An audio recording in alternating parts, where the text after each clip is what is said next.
السلام عليكم ورحمة الله وبركاته. ازيكم حبايب قلبي؟ عاملين ايه؟ يا رب تكونوا بخير. النهارده ان شاء الله في الفيديو بتاعنا هنحضر غدا حلو قوي من اكلات المطاعم. ومش معنى ان احنا نعمل اكل مطاعم في البيت ان احنا نكلف نفسنا بقى و... والموضوع هيبقى صعب، لا، بسهولة جدا هنعمل احلى اكل في البيت. طبعا التجديد مطلوب، مش كل مرة نعمل الاكل التقليدي او المتعودين عليه، لازم كده نبهرهم في البيت باكلة حلوة. وزي ما اتفقنا هتبقى مقادير بسيطة جدا، يعني محدش هيصدق ان من فراخ مسلوقة هناخد منها احلى شوربة هنحولها لاكل مطاعم. يلا بينا بقى نسمي الله ونصلي بينا على الحبيب ونشوف عملنا ايه مع بعض النهاردة. اللهم صل وسلم وبارك على سيدنا محمد وعلى آله وصحبه وسلم. عاوزاكم كلكم تنزلوا صلوا على النبي في التعليقات تحت. وطبعا اي حد بيستفيد من فيديوهاتي يا حبايبي ما ينساش ان هو يحط اللايك للفيديو علشان الفيديو يوصل لاكبر عدد من الناس وكل يستفيد ان شاء الله. اول حاجه زي ما شفتوا كده انا جبت بما يعادل بصلتين، فرمتهم. بصلايه منهم فرماها فرم خشن شويه، وبصلايه فرمتها ناعم قوي. وعلشان البصلايه تتفرم معايا ناعم قوي زودت لها رشه ملح. وجبت كده جزرايه بس ما بشرتهاش كلها، خدت 3/4 جزرايه كده وضربتها في الكبه لحد ما نعمتها بالشكل اللي انتوا شايفينه ده. وبعد كده كان معايا دبابيس فراخ. انا وريكم قبل كده لما بفرز الفراخ بتاعتي بفرزها ازاي بحيث اطلع منها اكبر عدد من الوجبات. يعني فرختين قسمناهم على 8 وجبات. دي كانت وجبة منهم، جمعت الدبابيس بتاعت الفرختين كانوا 4 دبابيس. والجزء بتاع الجناح اللي هو الجزء اللي بيبقى ماسك في الصدر من فوق ده بيبقى شبه الدبوس معانا كده، يبقى احنا معانا 8 قطع من الفراخ. هزود لهم بقى البصلايه المفرومه وهحط لها ملح وفلفل اسمر وهدعك الفراخ كويس جدا مع البصل والملح والفلفل الاسمر. الخطوه دي يفضل ان احنا نعملها من بدري شويه. يعني لو هتحضري الغدا مثلا بعد الظهر او العصر يفضل انت تعمليها من الصبح او حتى على بيات علشان الفراخ تتطعم معانا ويبقى لحمه الفراخ نفسها طعمها حلو من ميه البصل كده مع الملح والفلفل. بس انا كنت مستعجله بصراحه، فيدوبك بدات بيها هي اول حاجه كده. يعني هسيبها نص ساعة على ما نشوف هنعمل ايه قبلها. في الوقت ده انا كنت جايبه كرومبايه كده، غسلتها الاول وشلت الورق الخارجي منها. وهشيل الجزء اللي من فوق اللي بيبقى فيه العروق ده، وهبدا ان انا اقطعها علشان نعمل سلطه كول سلو مع بعض. على فكره انا لما بجيب كرومب من السوق علشان اعمل بيه سلطه او كده، لما بشتريه بقول انا عاوزه كرومب للمخلل مثلا او للسلطه، فتبقى كرومبايه كده يعني مش احسن حاجه بس بتبقى رخيصه، يعني بجيبها ب5 جنيه، فمش شرط يعني كرومب مخصوص للسلطه، هو الكرومب العادي بتاعنا ده. بس علشان ما نروحش نجيب كرومبايه ب20 جنيه نعمل بيها السلطه، لا هاتوها، يعني احنا مش جايبينها نحشيها. وعلى فكره والله الكرومبايه دي انا خدت 3/4 كده، لان كنت شايله برضو الورق الخارجي من بره. وبقيتها سلقته وعملت بيه محشي، يعني عملت بيه حاجه صغنطوطه كده. والمره اللي فاتت لما عملت معاكم كول سلو باقي الكرومبايه عملتها معاكم مخلل، حطيتها كده في شويه ميه بملح ومعاها خيارتين وقرنين شطه وعملت بيها احلى مخلل ناكله جنب الاكل. تمام. الكرومبايه بتاعتنا بقى انا بروح مقطعاها شرايح كده بالطول، وبعد كده ببدا ان انا افرمها ناعم شويه بالسكينه. وهزود لها بما يعادل نص معلقه كده من البصل المفروم ناعم جدا. تمام. هي نص معلقه صغيره بس، يعني تبقى ربع بصلايه كده معاكي. وهزود لها الجزرايه المبشوره بتاعتنا، انا الجزرايه بتاعتي كانت كبيره شويه فيدوبك حطيت 3/4 جزرايه، باقي الجزرايه هنشوف هنستخدمها في ايه دلوقتي. فالكول سلو بتاع المطاعم مش بيبقى فيها جزر كتير، يا دوبك بيبقى يعني ايه على نص كرومبايه كده، يا دوبك جزرايه صغيره ونص جزرايه. تمام. هنحضر بقى الصوص اللي هنضيفه للسلطة بتاعتنا. انا جبت كده علبة من الزبادي وهضيف عليها مايونيز. على حسب بقى الكمية اللي عندك يفضل تضيفي مثلا قد الزبادي مايونيز، يعني هنستخدم نص كوباية كده من المايونيز ولا حاجة. وممكن نزود او نقلل على حسب الكمية المتاحة عندك يعني. وهزود لهم كده معلقتين من خل التفاح، انا استخدمت خل تفاح لانه متاح عندي، لكن تقدري تستخدمي خل عادي. وهضيف السكر او عسل ابيض. السكر حسب الرغبه، في ناس بتحب الكول سلو تبقى مسكره قوي، وفي ناس بتحبها السكر بتاعها هادي.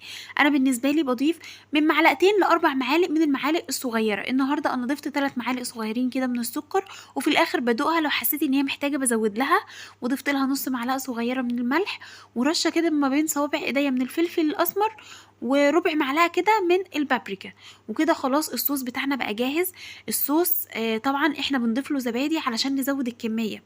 انت ممكن تعمليه مايونيز صافي، يعني ممكن تجيبي كلها مايونيز، وعلى المايونيز تحطي الخل و... والسكر، وكده خلاص بقت جاهزه معاكي. لكن طبعا المايونيز غالي، فعلشان نحاول ان احنا ما نكلفش نفسنا قوي بنخفف المايونيز شويه بالزبادي او اللبن. يعني انا قبل كده لما عملته معاكي الكول سلو مع الفراخ البروستد اللي هي الفراخ المقرمشه، كنت ما استخدمتش الزبادي، واستخدمت نص كوبايه من اللبن. فلو مش عندك لبن استخدمي زبادي، او العكس يعني المتاح عندك استخدميه. تمام. ضفت بقى الصوص بتاعنا للسلطه كده وبدوقها، بشوف لو محتاجه مثلا رشه ملح ازودها، رشه سكر ازودها كده يعني. ومفروض برضو بندخلها التلاجة، يفضل ان احنا نعملها على بيات كده علشان كله ياخد من طعم بعضه. والجزر والكرنب بينزلوا العصاره بتاعتهم كده، وبتلاقوها بقت جوسي كده مش ناشفه. بس انا هدخلها برضو التلاجة على ما اكمل باقي الاكل بتاعنا. تمام. في الوقت ده انا كنت حاطه حله ميه على النار كده تغلي، والحله التانية هحط فيها كوبايتين كده من الميه. انا هعمل معاكم الريزو السريع. بحط في الحله كده كوبايتين من الميه، عليهم معلقتين من الزيت، وبصلايه كده صغيره مفرومه. وهزود لهم بقى الصوصات. الريزو طبعا معروف ان هو بيتعمل بصوصات، فهنزود كده بما يعادل معلقتين كبار من الكاتشب، وزيهم من الباربيكيو صوص. ويفضل ان احنا كمان نزود هوت صوص معانا، بس انا ما كانش موجود عندي هوت صوص وكده. وهنزود عليهم برضو معلقة او معلقتين من الصويا صوص. وبرضو ما توقفوش الاكل علشان حاجة، لو مش متاح عندكم الصوصات دي تقدروا تستغنوا عنها. انا بعمل الحاجة بالطريقة الاصلية، يعني لو ما عندكوش غير كاتشب ضيفوه، ما عندكوش غير باربيكيو ضيفوه، وهكذا. المتاح عندك استخدميه وحطي ليه بقى بدايل. انا هحط كده مكعب من المرقه. طبعا الريزو في المطاعم بيستخدموا فيه كميه مرقه رهيبه، لكيلو الرز بيحطوا 12 مكعب مرقه. يعني المفروض كوبايتين الرز دول احط لهم بتاع 4-5 مرقات، بس طبعا حرام صحتنا، فيدوبك مكعب واحد كفايه. وهزود كده رشه من الملح. خلوا بالكم لان الصويا صوص مالحه، والكاتشب والحاجات دي كلها فيها ملح، فيعني ايه ما نحطش ملح في الاول، ندوق الميه بعد ما تغلي. وحطيت ايه تاني، حطيت رشه كده من التوم البودر والبصل البودر. طب يا هنا لو انا مثلا مش هستخدم مرقه، تقدري تستخدمي بهارات رز من عند العطار. تقدري تجيبي مرقه فوريه من عند العطار. طبعا عارفه ان في حاجات في المقاطعه هتلاقوها مستخدماها في الفيديو ده، بس لان الحاجات دي موجوده عندي في البيت. يعني المايونيز انا عارفه ان الماركه دي مثلا في المقاطعه، بس الحاجه موجوده عندي، فاكيد هخلصها. وبعد ما اخلصها هشتري غيرها انواع تانية، مش هجيب الانواع اللي هي في المقاطعة دي. برضو المرقة والحاجات دي في المقاطعة، بس الحاجات دي زي ما قلت لكم موجودة عندي. فلما تخلص اكيد مش هجيبها تاني، او هجيب البدايل ليها. يبقى الرز بتاعنا بقى حطينا في المية البصلاية والزيت والصوصات. والصوصات على فكرة مش غالية يا حبايبي، وبتكفي مدة طويلة. يعني لو جبتي ازازة من كل حاجة هتقعد عندك مدة طويلة جدا في التلاجة، وتعملي بيها بقى اصناف كتيرة. وضفت ملح وتوم باودر وبصل باودر وفلفل اسمر. وبسيب بقى المية لحد ما تغلي. اول ما المية بتغلي بحط فيها الرز بتاعي وبغطي عليه. في الوقت ده كانت المية التانية اللي انا حطاها غلت. هزود لها باقي الجزرايه بقى اللي كانت باقيه معايا، وبصلايه كده مقطوعه 2، وطماطمايه متقطعه 4/4. بنعمل شوربه يعني. وهزود لها كده ورق من اللورة، وفصوص من الحبهان.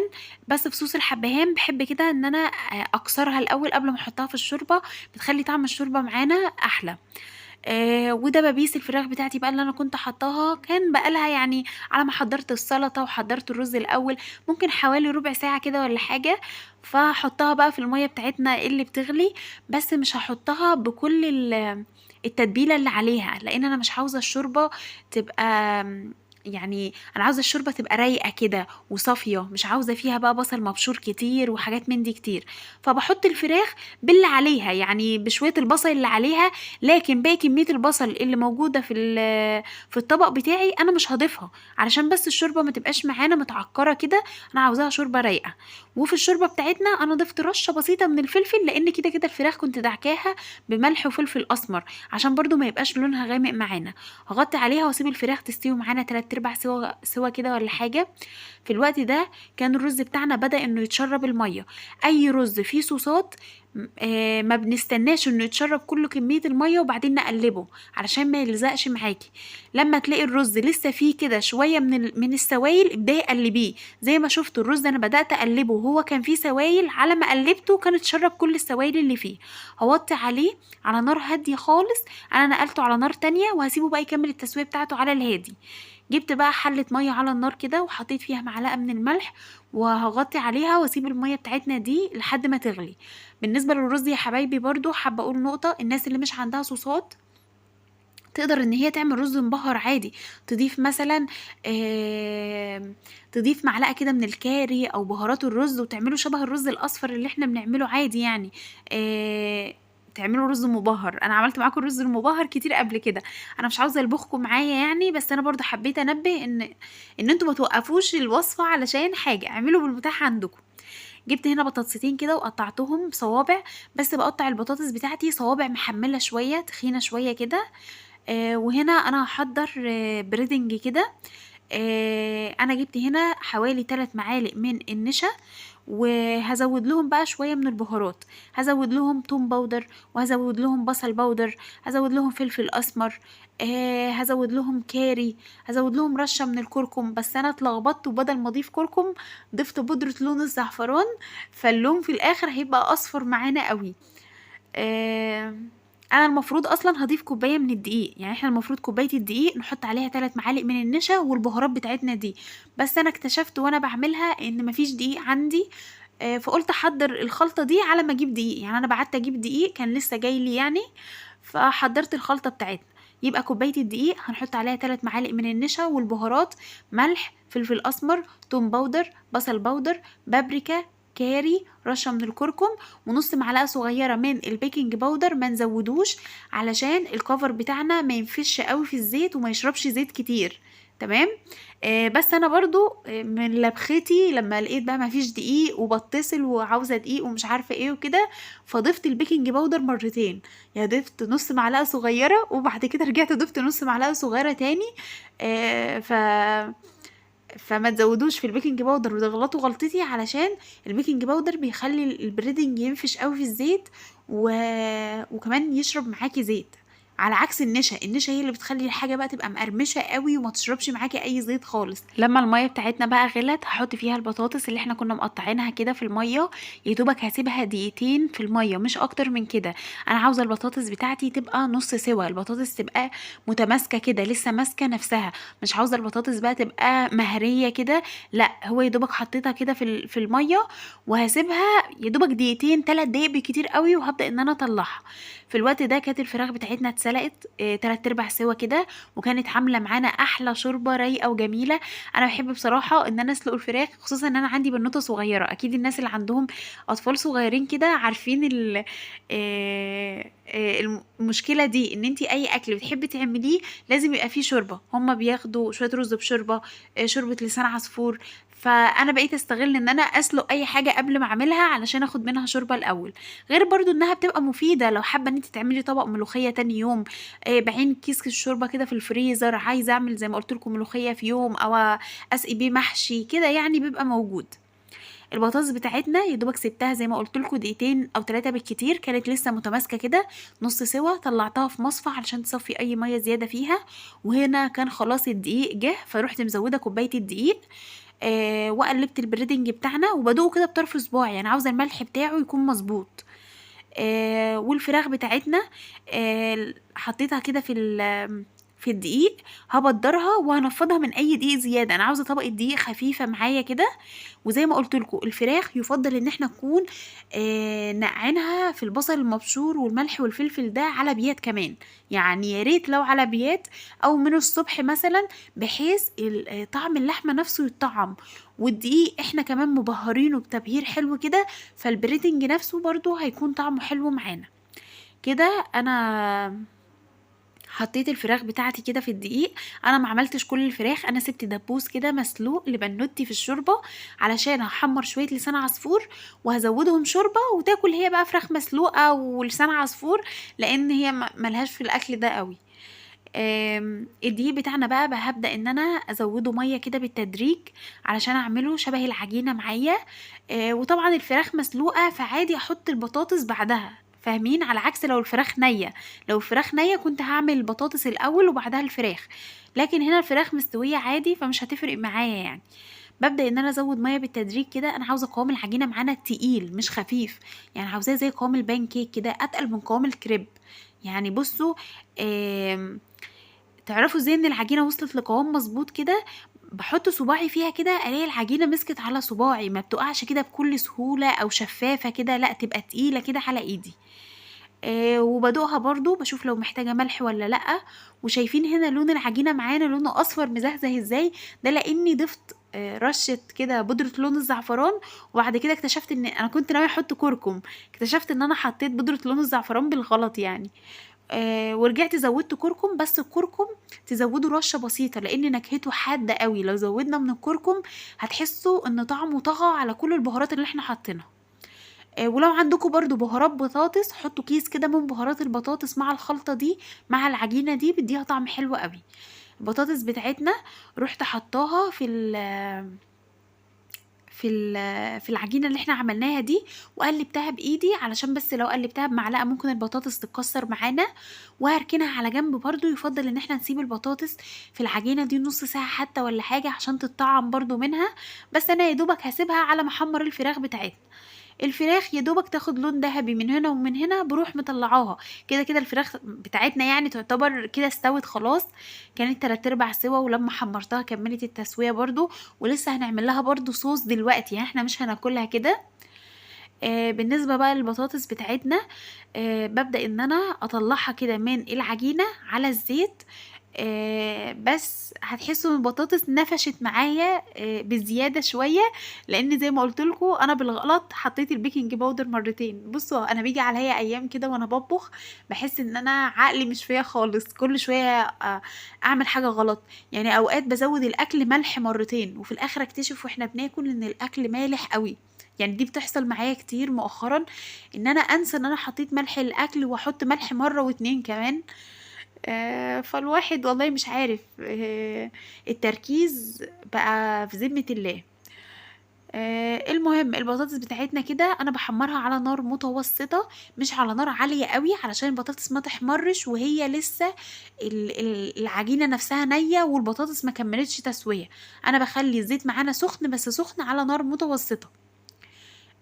ولما بياخد معانا لون ذهبي حلو كده ببدأ ان انا اطلعه. والبطاطس بتاعتنا لما بنطلعها بروح رش عليها من بهارات البطاطس. وزي ما قلت لكم بهارات البطاطس دي كانت عندي بقالها فترة. ممكن تجيبوا بهارات بطاطس من عند العطار، بتبقى طعمها حلو برضو. في اطعم موجودة عند العطار، اي طعم انتوا حابينه، او ممكن تكتفوا برشة ملح كده عليها. كده كده العجينة اللي احنا حطينا فيها البطاطس كانت متبهرة ومطعمة حلو. اعذروني بقى لو انا برغي معاكم كده، بس انتوا مش غرب. يعني انا بعتبر كده ان انتوا مش مجرد متابعين، لا انتوا اخواتي وحبايبي. عارفين اللي هو انا بقيت بفرح كده وانا بعمل فيديوهات وبسجل، على عكس الاول كنت ببقى مكسوفة شوية وملبوخة. دلوقتي بحس لا ان احنا اهل ببعضينا كده، فبكلم معاكم كده براحتي، عشان بس الناس اللي هتفضل تقول رغاية تخرج من الفيديو. يا جماعة انا ده طبعي، وبحب ان انا ابقى على طبيعتي، ما بحبش كده ان انا اغير من نفسي يعني، عشان ابقى مرتاحة كده وانا بعمل لكم الفيديو. بعد كده بقى هنحضر الصوص اللي انا هحط فيه الفراخ. الصوص ده حطيت معلقه زيت كده على النار، وعلى الزيت كده زودت ربع كوبايه من الكاتشب، وعليها معلقتين او 3 من الباربيكيو صوص على حسب كميه الصوص اللي انت عاوزاها. يعني انا اوقات بزود الصوص ده واحطه كده جانبي جنب الاكل، بزوده على الرز كده واحنا بناكل. فانا حطيت زي ما شفتوا معلقه الزيت عليها 4 معالق من الكاتشب، ومعلقتين كده من الباربيكيو صوص، ومعلقه من الصويا صوص، ومعلقه صغيره من العسل الابيض، بيدي تسكيره كده وطعم حلو معانا. وبروح مديه رشه كده من الملح، ما تزودوش الملح لان زي ما قلنا الصوصات فيها ملحها، والصويا صوص برضو بيبقى فيها ملح، فرشه ملح كده تعادل الطعم معانا. ورشه برضو من الفلفل، ورشه من الثوم البودر. تمام. ولما الصوص غلي معانا كده رحت منزله فيه قطع الفراخ، وهسيبها فيه دقيقتين 3 كده على النار. الفراخ كده تغلي مع الصوص وتاخد من طعم الصوص معانا. وراهنك لو حد عرف ان الفراخ دي اصلا مسلوقه، يعني الفراخ احنا حطيناها في دقيق متبهر وبعد كده في الصوص، لا يمكن حد يعرف اصلا الفراخ دي مسلوقه. كل هيتخيل ان انت كده عاملاها كده اكله صيني كده، فراخ سويت اند ساور. انا عملتها بنفس طريقه اللي هي التشيكن وينجز بالبافالو صوص. آم، بس صوص البافالو بقى ببقى ازود له حاجات، ببقى ازود مثلا معلقه خل، ببقى ازود فيه شويه حاجات زياده كده. فانا ده صوص سريع كده، حاجه تبقى سويت اند ساور بيبقى طعمها حلو. وانا ما زودتش العسل برضو، يعني انا ماليش في الاكل اللي يبقى مسكر قوي. في ناس تحط لك على الفراخ دي معلقتين عسل، انا يا دوبك معلقه شاي صغيره كده، يعني تعادل الطعم معانا. الكول سلو بقى طلعتها من التلاجة. كان بقالها يعني مثلا داخله في ساعه على ما خلصنا الاكل بتاعنا. فوهي ساقعة كده وكل واخد من طعم بعضه، بتبقى حلوة. وكل ما تسيبوها مدة أطول كل ما تبقى أطعم وأحلى معاكم. وزي ما قلت لكم ممكن نعمل الكول سلو بمايونيز بس، ما نضيفش بقى ولا زبادي ولا لبن. انا بزود الزبادي او اللبن علشان بس نقلل التكلفة، لان المايونيز برضو مش رخيص يعني. وهنا الاكل كان جاهز. ممكن نحط على الرز كده كاتشب، كانت ازازه الكاتشب بتشطب خلاص، حطيت منها اخر نقطتين. وبقى معايا برضو شويه كده من الصوص، حطيتهم على طبق رز تاني. شايفين هنا الشوربه رايقه وحلوه قوي. لو عندكم اطفال زي حالاتي كده ممكن تحمروا شويه لسان عصفور وتحطوهم في الشوربه. وانا عملت لها كده وسبت لها ورك دبوس كده مسلوق، تاكلوا مع لسان العصفور. الاطفال يعني لازم برضو نعمل حسابهم. وبس ده كان الغدا بتاعنا النهارده. مش عاوز اطول عليكم بقى اكتر من كده. لو عجبكم الفيديو ما تنسوش تعملوا لايك للفيديو واشتراك في القناه وتفعلوا زر الجرس علشان يوصل لكم كل جديد. اشوفكم على خير الفيديو الجاي ان شاء الله. مع السلامه.